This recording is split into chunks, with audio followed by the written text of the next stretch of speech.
एक खंडहर नुमा घर जिसकी दीवारें जर्जर हो चुकी थी। मेघना अपने घर में अपनी माँ के साथ एक कमरे में सोई हुई थी। नींद में भी उसके चेहरे पर एक अजीब सा डर था। डर के मारे वो पसीने से भीग चुकी थी।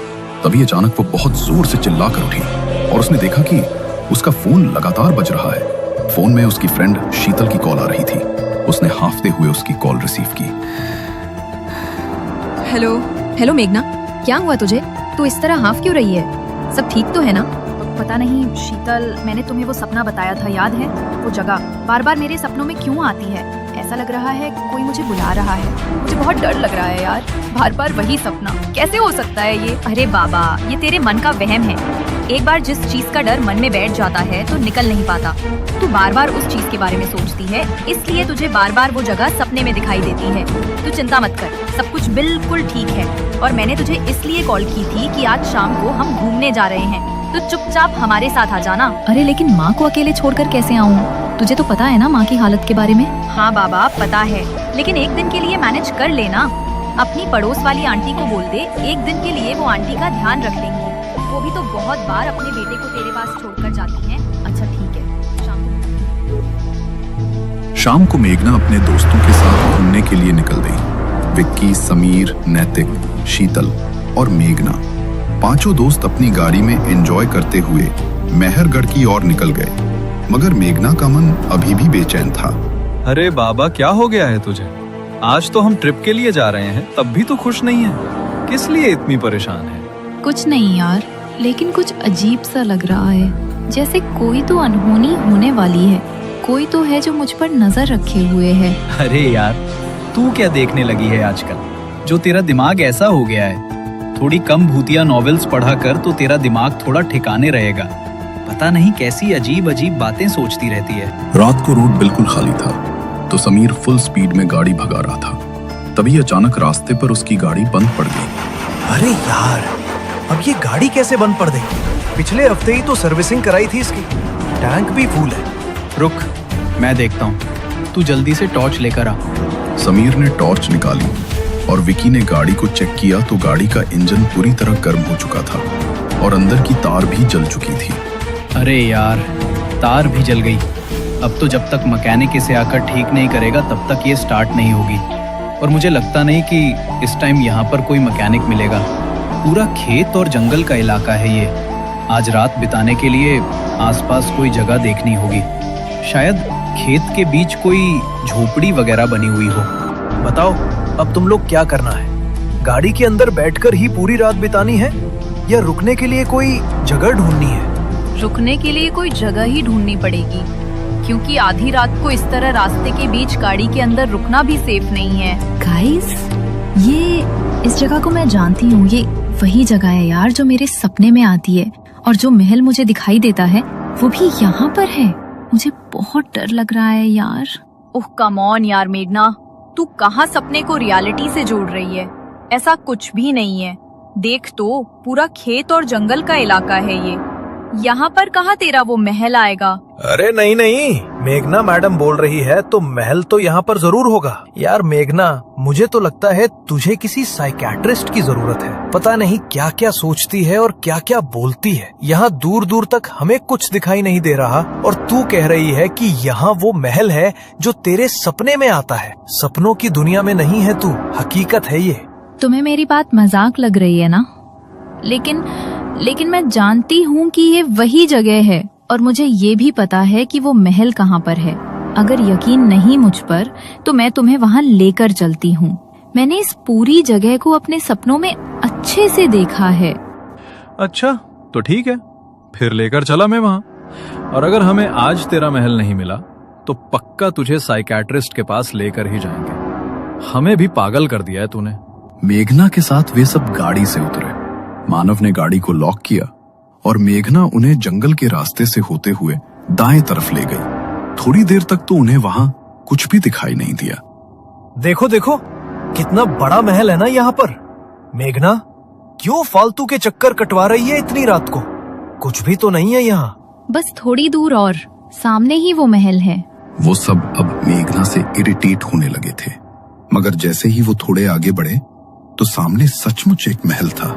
उस महल को देखकर वो सब चौंक गए। और मेघना की आंखें फटी की फटी रह गईं। मैंने कहा था ना, ये वही जगह है और मैं जानती हूँ ये महल मुझे खुद अपने पास खींच कर लाया है। मेरी जिंदगी का कोई राज यहाँ छुपा है, इसलिए इस महल ने मुझे अपने पास बुलाया है। मेघना यार, हो सकता है कि ये सब बस एक कोइंसिडेंस हो, और अगर तुम्हें लगता है कि इसका वास्ता तुम्हारी जिंदगी से है तो चलो महल के अंदर जाकर देख लेते हैं। वैसे भी आज रात रुकने के लिए हमारे पास कोई जगह भी तो नहीं है, तो हम आज की रात यहीं बिता लेंगे। मेघना उन सबके साथ आगे बढ़ी। तभी सामने से उन्हें एक बूढ़ा आदमी दिखाई दिया, जिसके हाथ में एक जलती हुई लालटेन थी। वो इतना बूढ़ा था कि चलते हुए पूरा शरीर कांप रहा था, पर चेहरे पर एक अजीब सी गंभीरता थी। वो गुस्से में उनकी ओर बढ़ा। जानते नहीं हो क्या इस जगह के बारे में? क्यों अपनी मौत को न्योता देने आए हो? शांत है वो इतने सालों से, अगर जाग गई तो किसी को नहीं छोड़ेगी। अरे अंकल, ये ऐसी लोकेशंस पर आपके जैसे लालटेन वाले बुढ़े फिक्स होते हैं क्या? बेफालतू में डराने आ जाते हो। और मुझे समझ नहीं आ रहा, जब ये जगह इतनी खतरनाक है तो रात के 12 बजे आप महल के पास क्या कर रहे हो? आपकी उम्र हो गई है चाचा, अपने घर जाओ और जाकर सो जाओ आराम से। बूढ़ा कांपती हुई आवाज में उन पर चेतावनी देता हुआ वहां से निकल गया। वो पांचों महल की तरफ बढ़े। मेघना ने पीछे मुड़कर देखा तो वो बूढ़ा आदमी मेघना की तरफ ही देख रहा था। उसने मेघना को एक अजीब सी मुस्कान दी। वो मुस्कान मेघना को और भयभीत कर गई। वे पांचों अब महल के दरवाजे पर पहुंचे। दरवाजे पर ढेर सारे ताबीज बंधे हुए थे। ये ताबीज ऐसा लगता है जैसे किसी शक्ति को अंदर रोक कर रखने के लिए इन्हें बांधा गया है। अरे यार, अब तो जो भी हो, इन ताबीजों को तोड़कर ही अंदर जाना पड़ेगा, वरना तेरे सपने की सच्चाई कैसे पता चलेगी कि किसने तुझे यहाँ बुलाया है। समीर ने बिना कुछ सोचे समझे उन ताबीजों को तोड़ दिया। उसने महल का दरवाजा खोला। वो जैसे ही महल के अंदर पहुंचे तो वहां घुप अंधेरा था। विक्की ने अपने बैग से टॉर्च निकालकर उसे जलाया तो महल में हर तरफ जाले लगे हुए थे और पूरा महल मानो धूल की चादर में लिपटा हुआ था। हर तरफ से एक अजीब सी किरकिर की आवाज गूंज रही थी।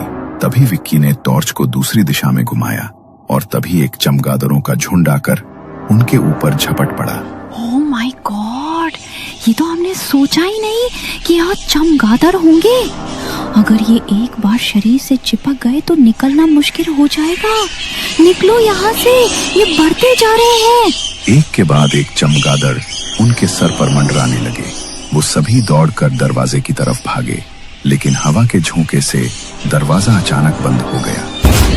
उन्होंने दरवाजा खोलने की बहुत कोशिश की, लेकिन दरवाजा मानो जाम हो गया। जैसे तो वो महल चाहता ही नहीं था कि अब वो पांचों उस महल से बाहर निकल सके। अरे, अब इस दरवाजे को क्या हो गया? खुले क्यों नहीं रहा? कहीं तू हमें सच में भूतिया महल में तो नहीं ले आई? पता नहीं यार, पर यहाँ कुछ तो अजीब सा महसूस हो रहा है मुझे। जैसे ही मेघना ने ये कहा, एक जोर का झोंका आया और चमगादड़ों की किर किर वाली आवाज अचानक शांत हो गई। वे पीछे मुड़े। जहाँ कुछ ही पल पहले चमगादड़ मंडरा रहे थे, अब चारों तरफ सन्नाटा पसर गया था। ये कैसे हो सकता है? अभी तक तो यहाँ चमगादड़ों का झुंड था और अब एक भी नहीं दिख रहा। जितनी जल्दी हो हमें यहाँ से निकलना होगा। पुराने महलों में आने जाने के लिए काफी सारे दरवाजे होते थे। इस दरवाजे के अलावा भी यहाँ बाहर जाने के लायक कोई ना कोई दूसरा दरवाजा जरूर होगा। हमें वो ढूंढना होगा। मुझे नहीं लगता कि अब हमें यहाँ से बाहर निकलने के लिए कोई दरवाजा मिलेगा। मुझे तो लगता है हम इस महल के जाल में फंस गए हैं और अब ये महल हमें यहाँ से बाहर निकलने नहीं देगा। मेघना, तू पहले रोना बंद कर और शुभ शुभ बोल। एक तो हम सब पहले ही तुम्हारे सपने से इतने ज्यादा डरे हुए हैं और तुम हमें अपनी बातों से और डरा रही हो। वो सभी दूसरा दरवाजा ढूंढने के लिए पीछे की तरफ जाने लगे। तभी उन्हें वहां पर घुंघरुओं की आवाज सुनाई दी, जैसे तो कोई अपने पैरों में घुंघरू पहने उनकी ओर ही बढ़ता हुआ आ रहा हो। वो आवाज धीरे धीरे बढ़ने लगी और चारों तरफ से वो आवाज उनके कानों में गूंजने लगी। अचानक फिर से चमगादड़ों ने उनके ऊपर हमला कर दिया और खुद को बचाने के लिए वो सभी इधर उधर भागने लगे। भागते भागते मेघना छिपने के लिए ऊपर की तरफ भागी। उसके पीछे चमगादड़ों का झुंड था। उसने देखा कि सामने एक कमरे का दरवाजा खुला है, तो वो चमगादड़ों से बचने के लिए सामने के उस कमरे में चली गई। और अंदर से दरवाजे को बंद कर लिया। वो अभी भी बुरी तरह हाँफ रही थी। उसने कुछ देर वहां चैन की सांस ली। तभी उसके कानों में एक आवाज पड़ी, जैसे तो कोई बड़ी दर्द भरी आवाज में कुछ गा रहा हो। ये कैसी आवाज आ रही है?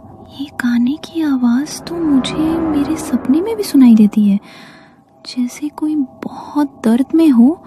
लेकिन मेरे अलावा यहाँ पर और कौन है? कहीं कोई आत्मा तो नहीं? या कहीं ये चारों ही तो मुझे डराने की कोशिश नहीं कर रहे? शीतल, विकी, समीर, नैतिक, तुम लोग मुझे डराने की कोशिश कर रहे हो ना? देखो प्लीज अपना मजाक बंद करो, मुझे सच में डर लग रहा है। मेघना को उसकी बात का कोई जवाब नहीं मिला। तभी उसे कमरे में घुंघरू की आवाज सुनाई दी। उसने पलट कर देखा तो कमरे की खिड़की बड़ी ही तेज आवाज के साथ खुली। कमरे के अंदर जैसे ही चांद की हल्की रोशनी पड़ी तो दूसरी तरफ एक परछाई उभरी, बिखरे बाल और नृत्य करती हुई एक स्त्री। उस परछाई को देखकर मेघना मानो उसकी ओर ही खिंचती चली गई। मेघना ने कमरे में अंदर की तरफ बढ़कर देखा तो एक बड़ी ही खूबसूरत नर्तकी के कपड़े पहनी एक औरत उसकी ओर पीठ करके खूब सुंदर नृत्य कर रही थी। उसके घुंघरू की आवाज और संगीत की धुन उस पूरे कमरे में गूंज रही थी। मेघना एक टकटकी लगाकर बस उसे ही देखे जा रही थी। तभी अचानक उसने नृत्य करना बंद कर दिया और अचानक वो मेघना की तरफ पलटी। उसका चेहरा बेहद भयानक था। आंखों की पुतलियां पलटकर ऊपर को हो चुकी थी और चेहरे का मांस गलकर उसके भीतर कीड़े रेंग रहे थे। शरीर पर भी हर जगह कीड़े लिपटकर उसके सड़े हुए मांस को खा रहे थे। उसका इतना भयानक चेहरा देखकर मेघना की चीख निकल गई। वो औरत अचानक से मेघना के ऊपर झपटी, मगर इससे पहले वो उसे कुछ नुकसान पहुंचा पाती, अचानक से कमरे का दरवाजा खुला और वो औरत कहीं गायब हो गई। मेघना ने देखा तो उसके दोस्त भागते हुए उसके पास आ रहे थे। उन्हें देखकर उसका मन कुछ शांत हुआ और वो जल्दी से उठी। अच्छा हुआ तुम मिल रही हमें, ये जगह बहुत खतरनाक है। तुम सच कह रही थी, कुछ तो अजीब है इस जगह में, मगर पता नहीं तुम्हारे सपने से इसका क्या वास्ता है। उठो और जल्दी चलो यहाँ से। नैतिक ने मेघना का हाथ पकड़ा और वो पांचों वहां से नीचे की तरफ भागे। बाहर जाने का दरवाजा अभी भी खुलने का नाम नहीं ले रहा था, मगर उन सब ने मिलकर जोर लगाया तो दरवाजा खुल गया। वो जल्दी से भागकर अपनी गाड़ी में बैठ गए।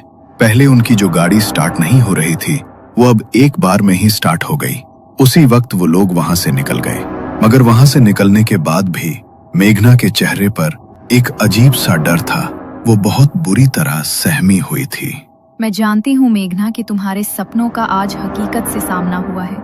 ये तो हम भी नहीं समझ पा रहे कि ऐसा कैसे हो सकता है, लेकिन तुम डरो मत, हम वहाँ से वापस आ गए हैं। प्लीज तुम रिलैक्स हो जाओ।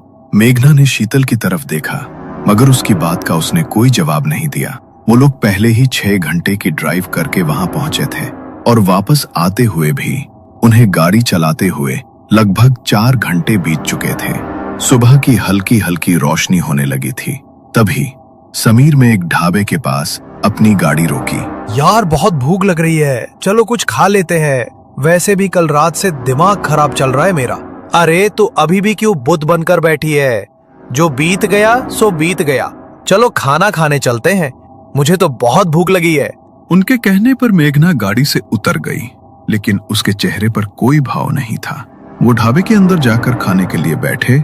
टेबल पर खाना सर्व हुआ।